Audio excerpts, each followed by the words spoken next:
Why, hi there. It's kind of sickly Uncle Ron here, and I wanted to take some time today, while I might have a voice, to talk about replay baseball and give my thoughts on it. Now, I bought at one point and still have a few seasons for the replay PC version of the baseball game and the basketball game. And I liked the game okay, but it wasn't necessarily something that I went, oh, I want to be able to go through and get through a serious part of a project through. Now, we've gone through the question before. I think Dave asked it to me. Do I ever do anything that's not a project? And of course, the answer to that is yeah, quite a bit. But there's always in the back of my mind starting something, and if it fizzles out, it fizzles out. But I at least played the game.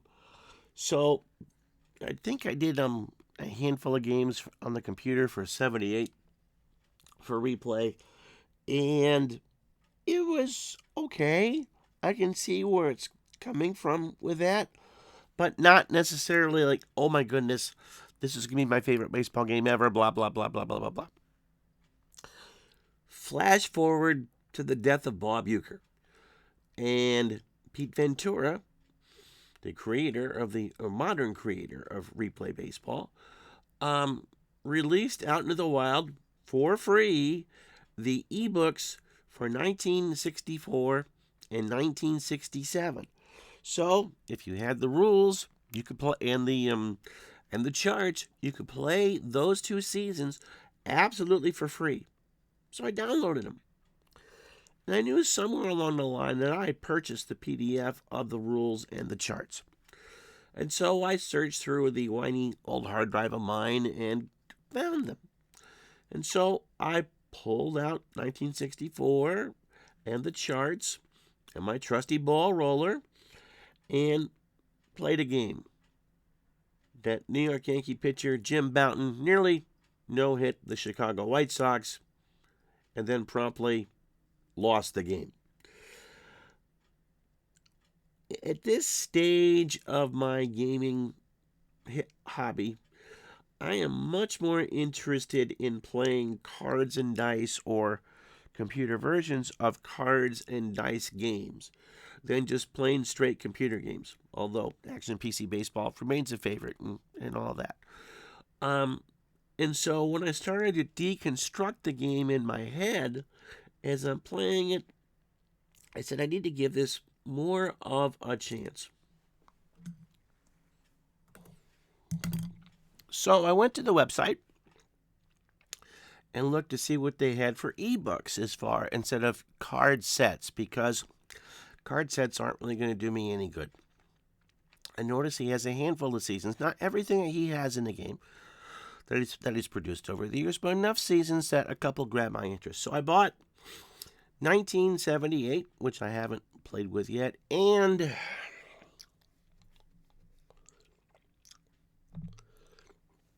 you know how much it pains me to show this picture. Just putting it out there. Robert, stop drooling. Everyone, just kind of look at the ad for the Mitsubishi Colt there on the left, and also bought 1986, obviously, because someone just happened to be 14 years old in the summer of 1986 when their team went to the World Series, and well, you know what happened then. Anyway, so you saw me play a game, or I played a game on the channel between the Red Sox and the Angels. Now, one of the things that I think you can do with this, that you're kind of encouraged to do with this game, that you may not with others, is you really are your own manager. There, not everyone is carded. There are 15 batter cards and 15 pitcher cards, I think.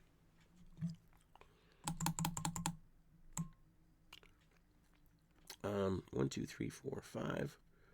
There's 15 batter cards, and there's the pitchers keep going. So there's 15 batter cards there. We'll look at that, not to look at Bill Buckner.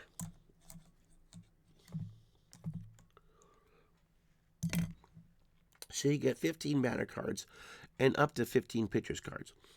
And you can tell by my voice that that cold is still lingering there. And despite the cough drop in the water, it's not helping with the voice, but I do feel a lot better. Thank you. So that's all you get for the team. And so instead of kind of go through, and I understand that people enjoy doing the as played or played as a game and make sure everyone's carded. I can understand the arguments for that. My primary projects on my channel, of course, is an as played project, and everyone is there, and so I certainly understand that. But sometimes I want to be more of a manager than a broadcaster, and so the fact that only 30 people are carded, and whether they're carded with last, to me makes that more of a challenge, and I like that. It just kind of goes with the way that I like playing. And so everything is laid out for here for me to see. I can go through and just kind of read through and find things. And if you've ever played APBA, you pretty much are familiar with the basics of replay. It's instead of 2d6, it's 3d6. It's a red die, it's a white die, and it's a blue die. And you look across the top for the red die, that 1 through 6 there. The white die, you're going up and down. You cross-reference a number. You counter-check on the pitcher's card. It's a 1 through 5 reading, 1 being the best and 5 being the worst. You double-check on that column chart, and you resolve the play. All very well and good. It does take some getting used to. As someone who's primarily been a strat card and dice player on the computer for the last 25 years or so, and going back all the way in 1990, so 35 years for some of that, I am used to having all the information I need being on the card, or knowing kind of immediately when I look at a number, what on an APBA card, have an idea of what that result is going to be. I want that play resolved as fast as possible, with as little work as possible, and move on. Baseball, because it does play relatively faster than the other 3 big 4 North American sport long play games, you tend to want to play more than 1 game at a time, because you can get them done in a couple games, done in an hour. This one kind of challenges my perceptions on that, because first of all, everything is looked up on a chart, which again isn't too bad, and adjusted. And then you got to read what the chart tells you that it wants to do, and whether there's any alternative action or not there. And so it's not just read and record. You got to figure. Sometimes there's re-rolls, sometimes there's not, to resolve the play. And again, nothing wrong with that. And so I've been talking back and forth with Dave, and as I've been playing some games, for me the design is quite clever. But I wasn't quite sure if I was quite getting it. Now I've done three game series with this very ball club right here, and I got to say it's becoming a little more than clever. Again, it's not quite write it down, move on to the next batter, and go. There's some figuring out to do, but for instance, on an error check, you're rolling against, let's take a look at Marty Barrett there. Marty Barrett at second has an error rating check. You got to roll, that middle number there is a 54. So you see the 2B2, 54. 2 is his defensive rating, kind of like Strat. 1 is best for the defenders, 5 is the worst. So Marty's a pretty good second baseman, and his error rating is 54. So meaning if you roll on a 4 column and you find yourself within the error range, you re-roll the die. If it's 54 or less, it's not an error. If it's a 55 to 66, it's an error. And if you roll a blue 6, it's a 2-base error. Okay? Easy peasy, lemon squeezy, easy to figure out and go from there. Buckner's error rating, we won't talk about it. It's a 35. One thing I've been playing wrong with this game, and I think I might continue to play wrong with it.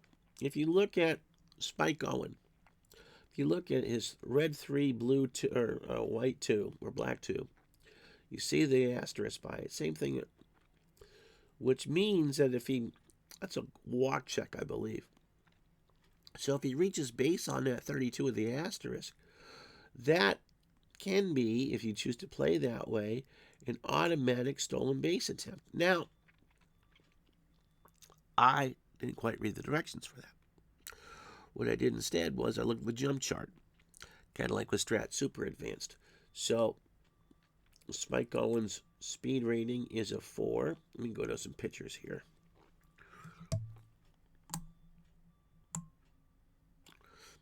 Let's say Scotty McGregor's hold is a 3.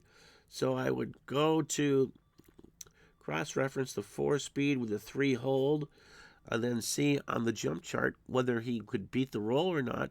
And then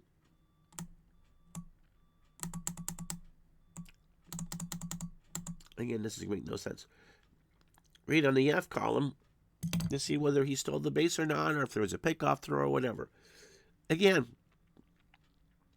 it's 1 extra roll or 2 extra rolls, but a lot can happen with that. And a lot of things that happen in a baseball game don't necessarily happen in a Strat or an APA. At least an APA Basic could happen here. And you don't want too much of it, but you don't want too little of it either. But again, I guess to go back to what I was thinking of as far as being a manager is concerned, as opposed to a broadcaster or doing a word problem, as far as making sure everything is pinpoint accurate, is it challenges me to make the right decisions as a manager. I've got 15 players all year long. That's all I have, 15 batters and 15 pitchers. And so how do I use those 30 players? Do I care about rest? What do I, in the Red Sox case, look, you got 2 center fielders in Armas and Henderson. Dave Henderson is one of the biggest heroes in Red Sox history for what happened in the American League Championship Series. Played most of the year in Seattle and absolutely was terrible in real life for the Red Sox in '86. But that's a combined card with him in Seattle. And so, yeah, hitting 265, 15 homers. I'm playing that every chance I get.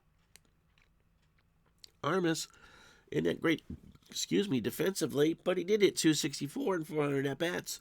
He's got to get his at-bats in. So it makes the decision my part and how do I want to juggle that.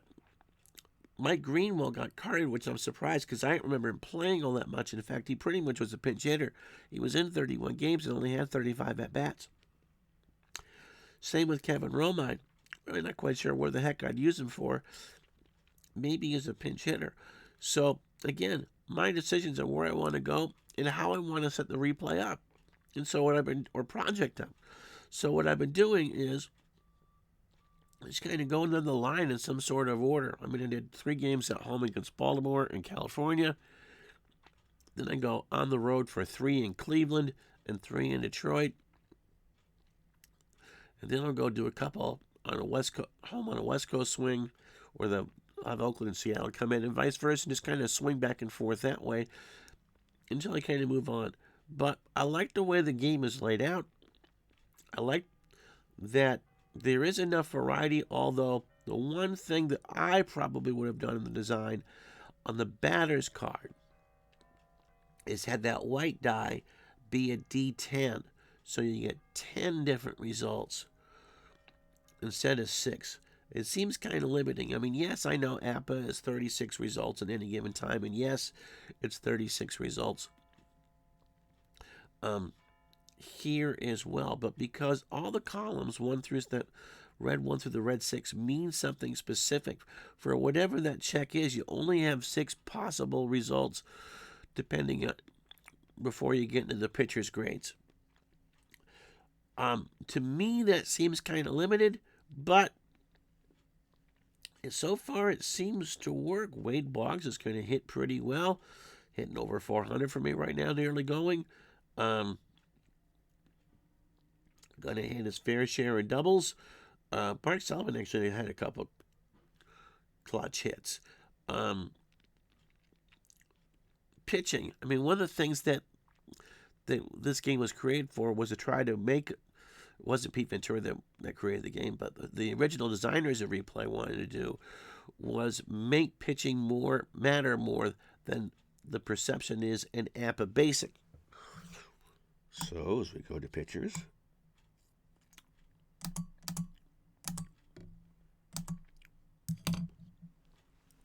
so everyone is graded 1 through 5, and in the base game, you just read that 4 column, and that's the blue 4. The other die, and that is their rating for.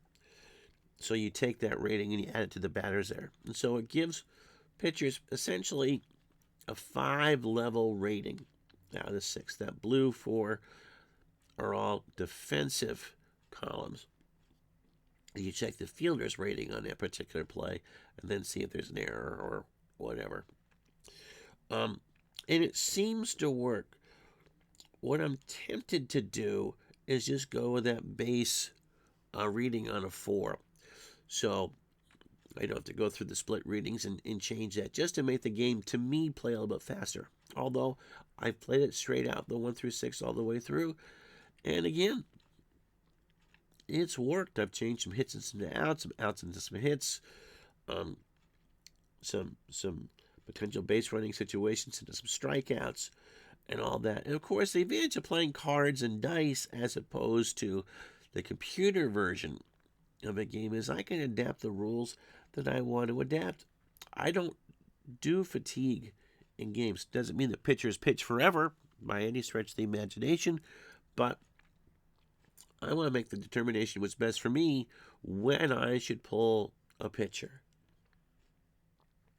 For instance, that would be one of the things that I would think of. I don't do injuries since there are only 15 players.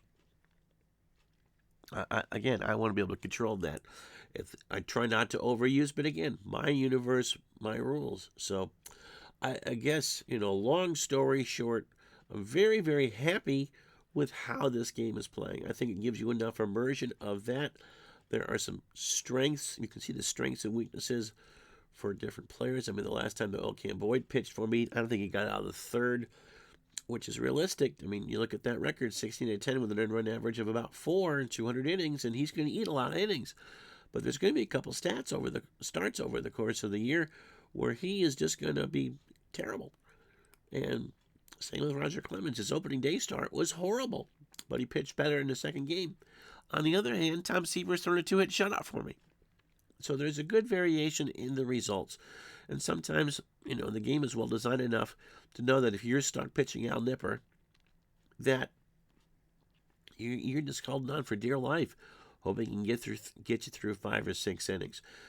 Outside of, I wish there was more variety in the results on the batter's card. I really don't have anything else to nitpick about the game. I find it enjoyable. I actually find the Rare Playbook fun to use, realistic to use. I haven't read anything that I've just kind of scratched my head about, which is always a good sign. The action charts are quite good. You do get a chance for balks and wild pitches. It seems to be in a natural, organic way. And if I don't want to use the third base coach chart, I don't use it. And if I want to take the chance to see if I take an extra base, I'll do it. Again, my game, my rules. And so I honestly think that this game gives me a very good opportunity to play baseball the way that I would want to play baseball. Again, however you want to play, that's good. As long as you're playing, that's what matters. But this game really just kind of fits. And again, that doesn't mean it's going to be my favorite game or least favorite game or whatever. There are 5 or 6 games that I really, truly do enjoy. And I think Replay has kind of joined that on the table. So if you're not familiar with it, replaybaseball.com, I believe, is the website. Give it a look. All right. Well, thank you very much. Hope to feel better soon. I'll talk to you the next time.